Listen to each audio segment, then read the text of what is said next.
Seção 41. 20 de março de 1981. Ra, eu sou o Ra.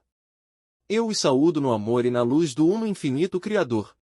Nós nos comunicamos agora. Questionador, eu tenho uma questão de logística para começar. Eu sei que é uma questão boba, mas eu tenho que perguntá-la para ter certeza. Existe uma possibilidade de que tenhamos que nos mudar desta localidade para uma localidade a mais de 1000 quilômetros daqui no futuro. Isto terá algum efeito em nosso contato com o Ra? Ra, eu sou o Ra. Esta não é uma questão tola. A localidade não tem significado, pois não estamos na criação. Entretanto, o local de trabalho deve ser cuidadosamente julgado por vocês como sendo de níveis vibratórios apropriados ou será sugerido que a purificação do local seja decretada e dedicação seja realizada através da meditação, antes do trabalho inicial. Isto pode requerer tais tarefas aparentemente mundanas como a limpeza ou pintura das superfícies que vocês considerarem estarem inapropriadamente danificadas. Questionador, eu estou familiarizado com o ritual menor de banimento do pentagrama. Eu estava apenas imaginando se este ritual seria útil para preparar um ambiente para este tipo de trabalho? Ra, isto está correto. Questionador, então, em geral, o que você está dizendo é que, mesmo se nós nos mudarmos para mais de 1000 quilômetros de distância, se nós cuidadosamente prepararmos o local que nós encontrarmos, mesmo que ele tenha sido usado por outros anteriormente, ele poderá se tornar satisfatório. Isto está correto? Ra, sim. Questionador, ao tentar construir um entendimento a partir do início, digamos, começando com a infinidade inteligente e chegando à nossa presente condição do ser, eu estou tendo alguma dificuldade, mas eu acho que deveria voltar e investigar nosso Sol, já que ele é o sublogos que cria tudo o que nós experimentamos neste sistema planetário particular. Você poderia me dar uma descrição do Sol, do nosso Sol? Ra, eu sou o Ra. Esta é uma questão que não é facilmente respondida em sua linguagem, pois o Sol tem vários aspectos em relação à infinidade inteligente, à energia inteligente, e a cada densidade de cada planeta, como vocês chamam estas esferas. Sobretudo, estas diferenças se estendem ao metafísico ou à parte-tempo e espaço de sua criação. Em relação à infinidade inteligente, o corpo solar é, igualmente a todas as partes da infinita criação, parte daquela infinidade. Em relação à infinidade inteligente potencializada, que faz uso da energia inteligente, ele é a descendência, digamos, do Logos para um número muito maior de sublogoi. A relação é hierárquica no sentido de que o sublogos usa a energia inteligente de formas estabelecidas pelo Logos e usa seu livre-arbítrio para cocriar as, digamos, nuances completas de suas densidades, como vocês as experimentam. Em relação às densidades, o corpo solar pode fisicamente, como vocês diriam, ser visto como um grande corpo de elementos gasosos passando pelos processos de fusão irradiando calor e luz. Metafisicamente, o Sol alcança um significado, da quarta até a sétima densidade, de acordo com as crescentes habilidades das entidades nestas densidades, de entenderem a natureza deste corpo solar como a criação viva e coentidade ou outro self. Assim, na sexta densidade, o Sol pode ser visitado e habitado por aqueles que habitam o tempo e espaço e pode até ser parcialmente criado de momento a momento pelos processos das entidades de sexta densidade em suas evoluções. Questionador, em sua última declaração você quis dizer que as entidades de sexta densidade estão de fato criando a manifestação do Sol em suas densidades? Você poderia explicar o que quis dizer com isso? Ra, nesta densidade, algumas entidades cujas formas de reprodução são a fusão, podem escolher realizar esta porção da experiência como parte do estado do ser do corpo solar. Assim, você pode pensar em porções da luz que você recebe como descendência da expressão generativa do amor de sexta densidade. Questionador, então você poderia dizer que entidades de sexta densidade estão usando aquele mecanismo para estarem mais próximas de co-criadoras com o infinito Criador? Ra, isto está precisamente correto como visto nas porções últimas da sexta densidade buscando as experiências da densidade do portal. Questionador, obrigado. O que eu quero fazer agora é investigar como a primeira densidade é formada, o que acontece e como os centros de energia são primeiramente formados nos seres. Deixe-me primeiro te perguntar, faz algum sentido perguntar se o próprio Sol tem uma densidade ou ele é de todas as densidades? Ra, o sublogos é do octavo inteiro e não é aquela densidade que experimenta os aprendizados e ensinamentos de entidades tais como vocês mesmos. Questionador: quando a primeira densidade é formada, eu farei uma declaração de meu entendimento e se você me corrigir, eu intuitivamente vejo a primeira densidade sendo formada por um centro de energia que é um vórtice. Este vórtice, então, causa estes movimentos espirais que eu mencionei antes da luz, vibração que é a luz, que então começa a se condensar nos materiais da primeira densidade. Isto está correto? Isto é correto até onde seu raciocínio te levou. Entretanto, é bom observar que o Logos tem o plano de todas as densidades do octavo em potencial completude, antes de entrar no contínuo espaço-tempo de primeira densidade. Assim, os centros de energia existem antes de serem manifestados. Questionador: então qual é o ser mais simples que é manifestado? Eu suponho que deva ser uma célula única ou algo como isso. E como ele funciona com relação aos centros de energia? O ser manifestado mais simples é luz ou o que vocês chamaram de fóton. Em relação aos centros de energia, ele pode ser visto como sendo o centro ou fundação de todos os campos de energia articulados. Questionador: quando a primeira densidade é formada, nós temos fogo, ar, terra e água. Existe em algum momento o primeiro movimento ou individualização da vida em uma porção de consciência que é automóvel. Você poderia descrever o processo da criação disto e qual tipo de centro-energia que ela teria? A densidade primeira, ou do raio vermelho, apesar de atraída na direção do crescimento, não é de vibração apropriada para aquelas condições conducentes ao que você poderia chamar de centelha da percepção. Na medida em que as energias vibracionais se movem do vermelho para o laranja, o ambiente vibratório é tal que estimula aquelas substâncias químicas, que até então estavam inertes, para combinarem de tal forma que amor e luz iniciam a função de crescimento. A suposição que você anteriormente fez com relação a entidades unicelulares tais como o dinoflagelado polimórfico está correta. O mecanismo é um de atração da luz espiralante para cima. Não há nada randômico sobre isto ou qualquer porção da evolução.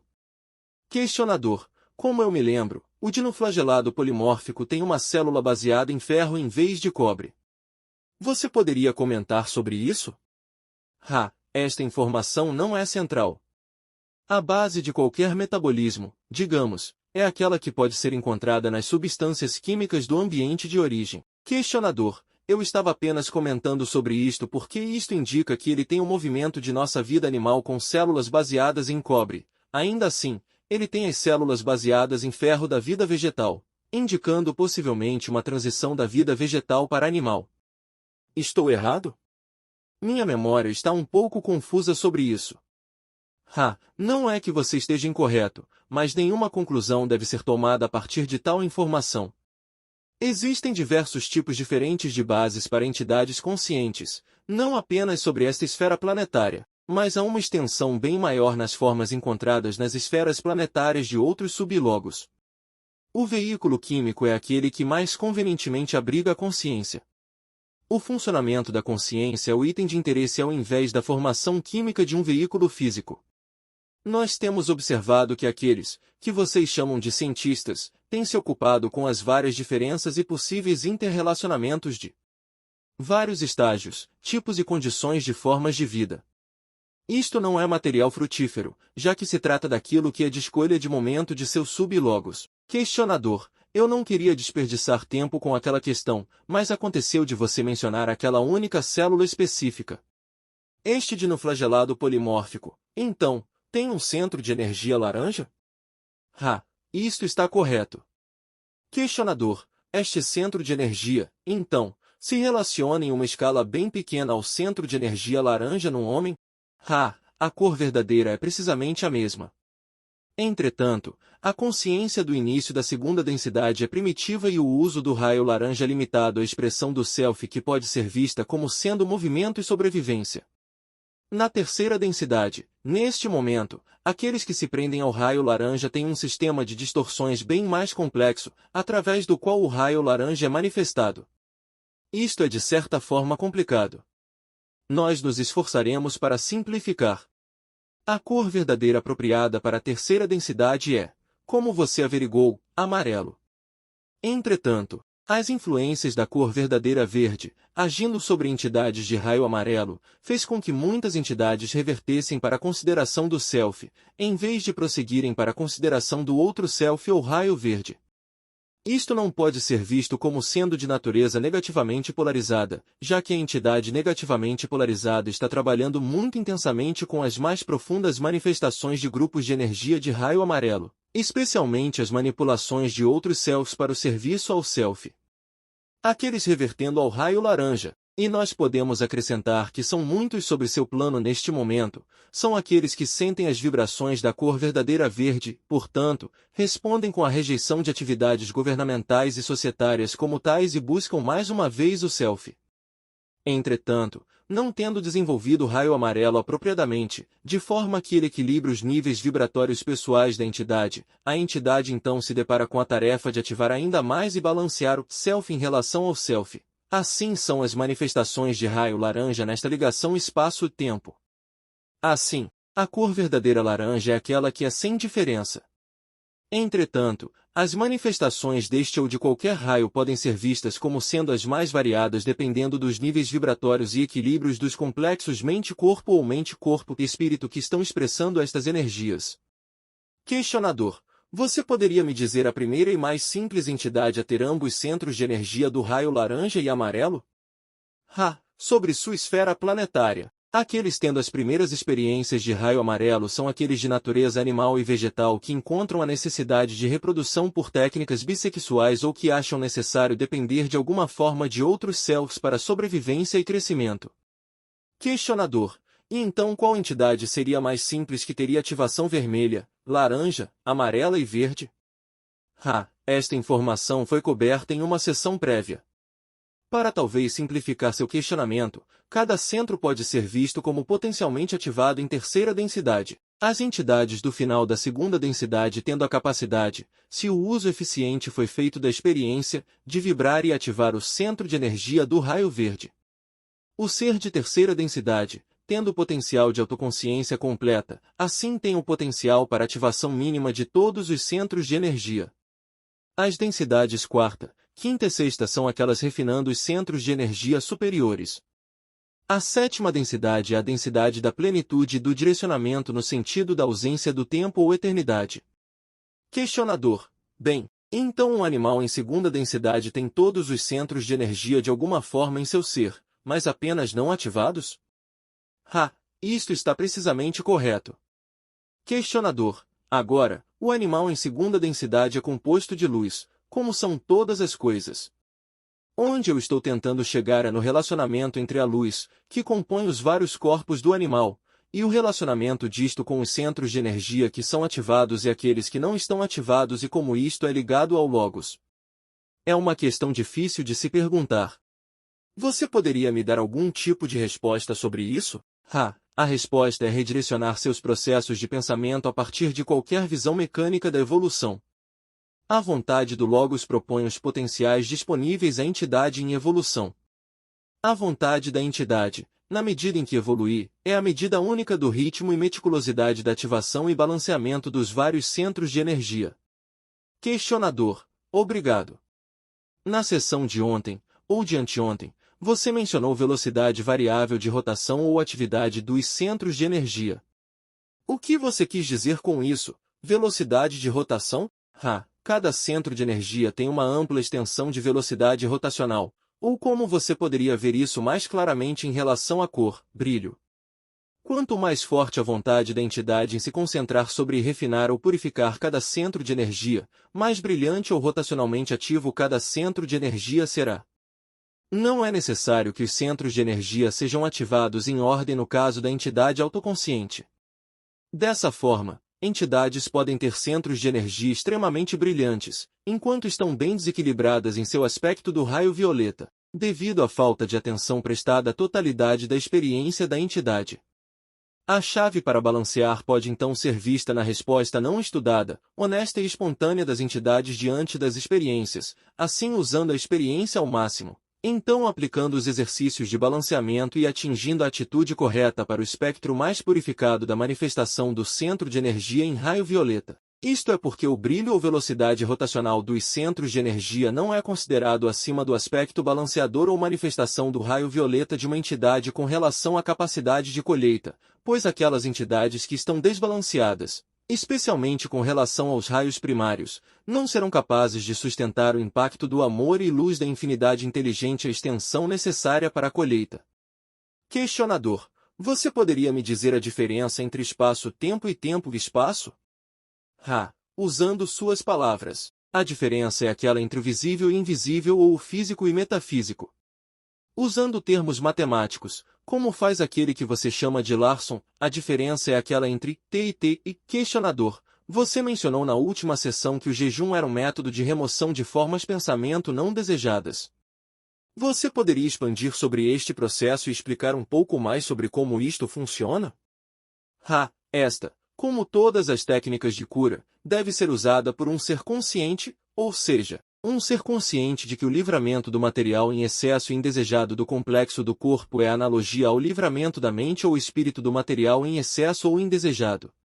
Assim, a única disciplina ou negação da porção indesejada como uma parte apropriada do self é tomada através da árvore da mente abaixo, através do tronco, para níveis subconscientes, onde a conexão é feita e, assim, o corpo, mente e espírito, então uníssonos, expressam negação do material espiritual ou mental em excesso ou indesejado como parte da entidade.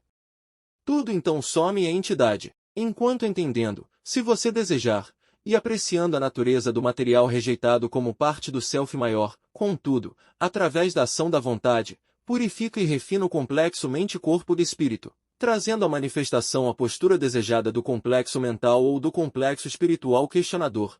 Então isto seria como uma reprogramação consciente da catálise. Por exemplo, para algumas entidades, a catálise é programada pelo eu superior para criar experiências para que a entidade possa liberar-se de tendências indesejadas. Isto seria análogo então à entidade conscientemente programando esta liberação e usando o jejum como método de comunicação para com ela mesma?